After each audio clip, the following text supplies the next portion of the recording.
From the furthest depths of the uncharted seas in the sunken city of Teegeeack, beneath the lives and minds of men lies Cthulhu. The last of the old gods, he rests in his death-like slumber, awaiting the time when he shall again rise and feast on the souls of man.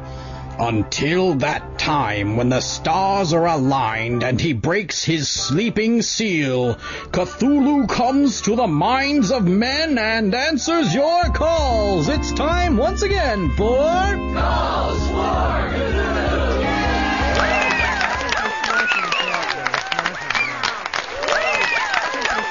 Oh, yes, thank you. Hello and welcome back to Calls for Cthulhu. I'm Cthulhu and we've got a great show for you tonight.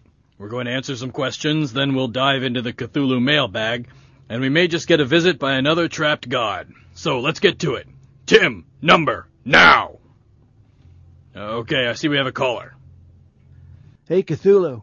I met this great girl at a club the other night, and she gave me her email address, but now I'm not really sure what to do.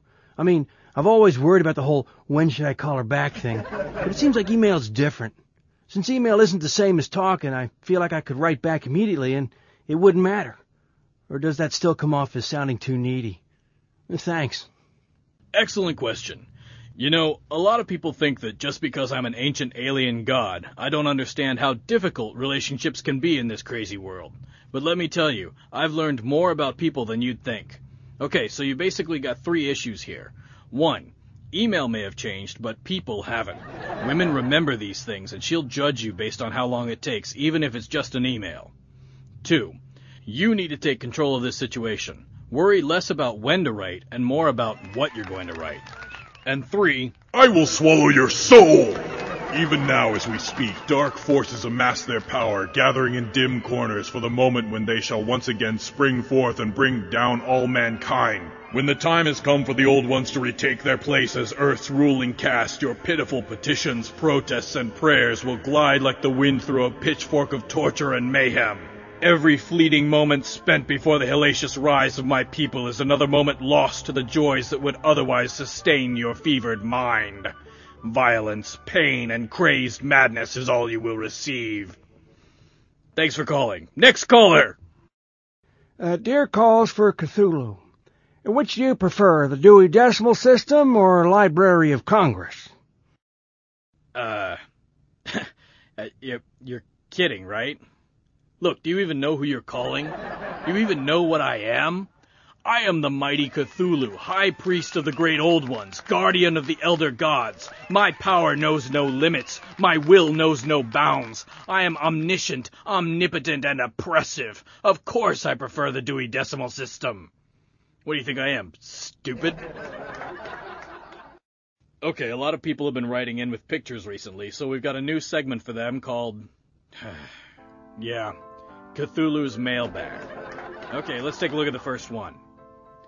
This is how Rick Antilles thinks I sleep, counting people jumping over the fence.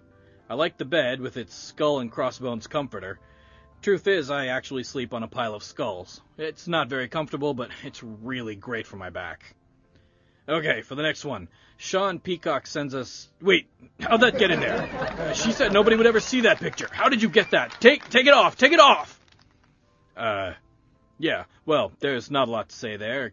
Except that when they say what happens in Vegas stays in Vegas, it's all crap. Okay, before I show you this next picture, I have to let you know. I have looked into the souls of the damned clawing their way through hell. I have known the hearts of men who smile as they throw the switch. I have seen through the eyes of the villain, the serial killer, and the sin eater. But until this day, I had never seen anything like this. It was sent to us by Jane Vincent, and she calls it the Sexy Cthulhu Outfit. Cthulhu in hot pants. Man, that's creepy. One thing I will give her, though. Cthulhu is totally metal. If you want to find out more about her band, check the Calls for Cthulhu blog. Okay, now I've got a very special guest in the studio today. Let's face it, he's not that great. We wanted Jehovah, he was scheduled, he's got a new book coming out, and his agent was all over it. But he had to back out at the last minute, probably had to appear as a stain on some third world wall or something. But I'm sure you'll all love our, replacement. Let's have a big round of applause for the alien ruler of the Galactic Confederacy and all-around great guy, Xenu.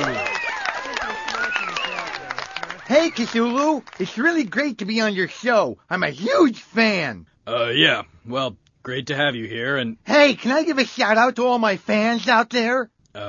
Sure. Yeah, I guess. Tom Cruise, you suck! Whoa, watch it there. I don't want... You too, Travolta! You haven't done anything good since Vinnie Barbarino! Hey, back off, man. My show. Okay, I'm sorry. It's okay. Just chill. I just hate them so much. Look, buddy, just chill. They're all fodder for my engorged feast anyway. Maybe it'll make you feel better to know that I'll swallow their souls. Satan's. What'ns? Satan's! Not their souls, they're Satan energy. Hey, you say potato, I say the wailing of the innocents. It's all the same feast. That's very zen of you. So, what are you up to these days? Well, as you know, I was imprisoned in a mountain by a force field powered by an eternal battery. No. No, I hadn't heard that. Oh, yeah. It sucks. I had only one magazine, and I've already done the crossword puzzle twice. Yeah, that must be a bummer. It, seems like a real coincidence, though. What do you mean? Well, you've got godlike powers, you're trapped under the earth for an eternity that, remind you of somebody. I don't know what you mean. Oh, I think you do.